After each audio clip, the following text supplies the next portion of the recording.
Parole de Dieu quotidienne. Comprendre l'attitude de Dieu et abandonner toutes les idées fausses sur Dieu. Ce Dieu auquel vous croyez actuellement, avez-vous déjà pensé au genre de Dieu qu'il est? Quand il voit une personne méchante faire le mal, la méprise-t-il? Il la méprise. Quand il voit les erreurs des gens ignorants, quelle est son attitude? Tristesse. Quand il voit des gens voler ses offrandes, quelle est son attitude? Il les méprise. Cela est très clair, non? Quand il voit des personnes négligentes dans leur croyance en Dieu et qui ne cherchent nullement la vérité, quelle est l'attitude de Dieu? Ce point n'est pas tout à fait clair pour vous.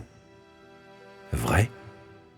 La négligence est une attitude qui n'est pas un péché et elle n'offense pas Dieu. Les gens croient que ça ne devrait pas être considéré comme une erreur. Alors, quelle est l'attitude de Dieu, penses-tu? Il ne veut pas y répondre. Ne veut pas y répondre. Quelle est cette attitude? C'est que Dieu méprise ces personnes, dédaigne ces personnes. Dieu traite avec ces personnes en leur tournant le dos. Son approche est de les mettre de côté, de ne pas s'engager à aucune œuvre en eux, incluant l'éclairage, l'illumination, le châtiment ou la discipline. Ce genre de personnes ne compte tout simplement pas sur l'œuvre de Dieu. Quelle est l'attitude de Dieu envers les personnes qui irritent son tempérament et offensent ses décrets administratifs? Dégoût extrême.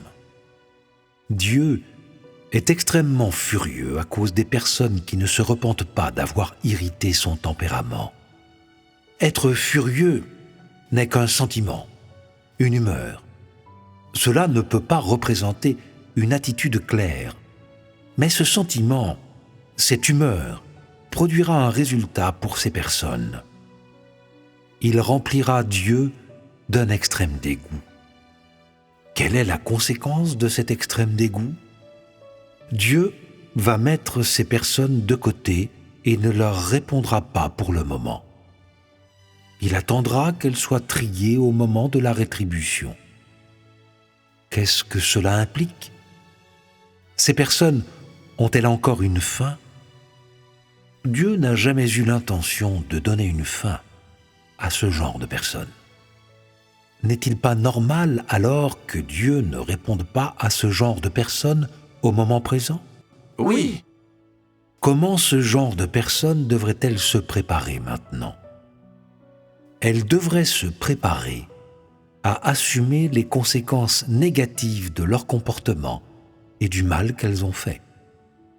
Voilà la réponse de Dieu à ce genre de personnes. Donc, je dis clairement à ce type de personnes maintenant, ne tenez plus à vos illusions et ne vous livrez pas à des vœux pieux. Dieu ne sera pas indéfiniment tolérant envers les gens. Il n'endurera pas indéfiniment leur transgression ou désobéissance. Certains diront, j'ai vu aussi quelques personnes comme cela. Quand elles prient, elles sont particulièrement touchées par Dieu et elles pleurent amèrement. Habituellement, elles sont aussi très heureuses. Il semble que Dieu leur est présent et qu'il les dirige. Ne dites pas ce non-sens. Pleurer amèrement ne signifie pas nécessairement qu'on est touché par Dieu ou que l'on jouit de la présence de Dieu et encore moins des conseils de Dieu. Si les personnes mettent Dieu en colère, Dieu va-t-il les guider quand même? En bref, quand Dieu a décidé d'éliminer quelqu'un, de l'abandonner, déjà, cette personne n'a pas une fin. Peu importe combien satisfaites d'elles-mêmes elles sont quand elles prient, et le degré de confiance en Dieu dans leur cœur, cela n'a déjà aucune importance. L'important, c'est que Dieu n'a pas besoin de ce genre de confiance. Que Dieu a déjà rejeté ces personnes. La manière de les traiter par la suite est également sans importance. Ce qui est important, c'est que dans le moment où ces personnes mettent Dieu en colère, leur fin est déjà déterminée. Si Dieu a décidé de ne pas sauver ce genre de personnes, alors elles seront abandonnées au châtiment. Telle est l'attitude de Dieu. Bien qu'une partie de l'essence de Dieu soit l'amour, qu'il accorde sa miséricorde à tout le monde, les personnes négligent et oublient le fait que son essence inclut aussi la dignité. Qu'il ait de l'amour ne signifie pas que les personnes peuvent librement l'offenser et qu'il n'a pas de sentiment ni de réaction. Qu'il ait de la miséricorde ne signifie pas qu'il n'a pas de principe pour guider sa manière de traiter les gens. Dieu vit. Il existe vraiment. Il n'est pas une marionnette imaginaire ou autre chose. Puisqu'il existe, nous devrions écouter attentivement la voix de son cœur en tout temps, prêter attention à son attitude et comprendre ses sentiments. Nous ne devrions pas utiliser les imaginations des personnes pour définir Dieu. Et nous ne devrions pas imposer les pensées et les souhaits des personnes sur Dieu, imposant à Dieu le style et la pensée de l'homme au sujet de sa manière de traiter l'humanité. Si tu fais cela, alors tu fâches Dieu, tu attires la colère de Dieu et tu contestes la dignité de Dieu. Ainsi, une fois que vous avez compris la gravité de cette chose, je vous exhorte tous à être attentifs et prudents dans vos actions. Soyez prudents et attentifs quand vous parlez. Et en ce qui concerne la manière dont vous traitez Dieu, plus prudent et attentif vous serez, mieux ce sera. Lorsque tu ne comprends pas quelle est l'attitude de Dieu, ne parle pas négligemment. Ne sois pas négligent dans tes actions et ne pose pas d'étiquette avec négligence.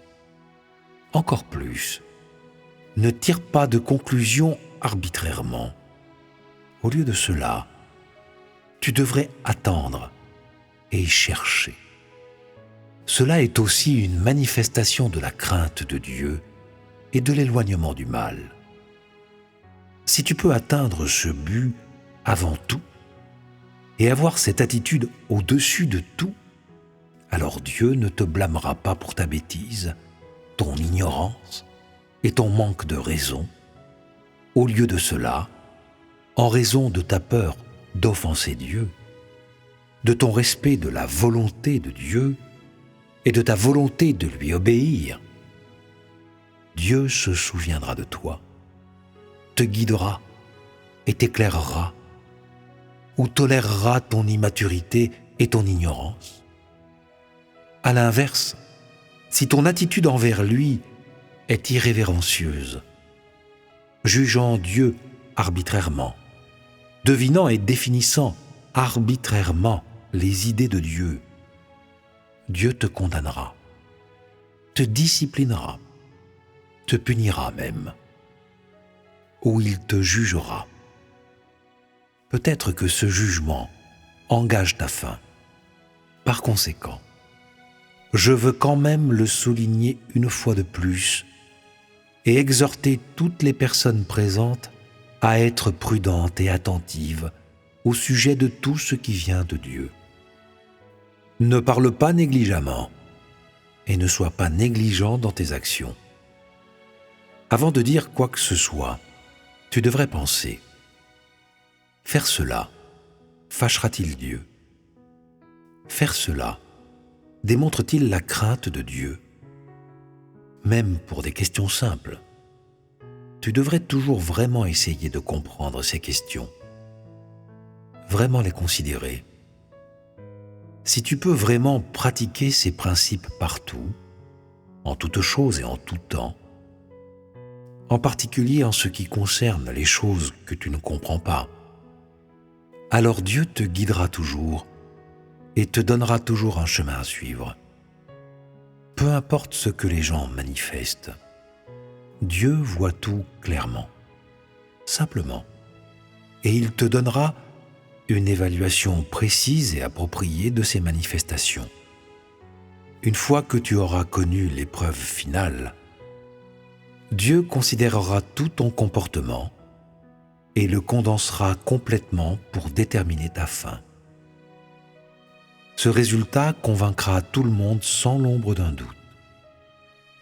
Ce que je voudrais vous dire, c'est que tous vos actes, toutes vos actions et toutes vos pensées vont déterminer votre sort.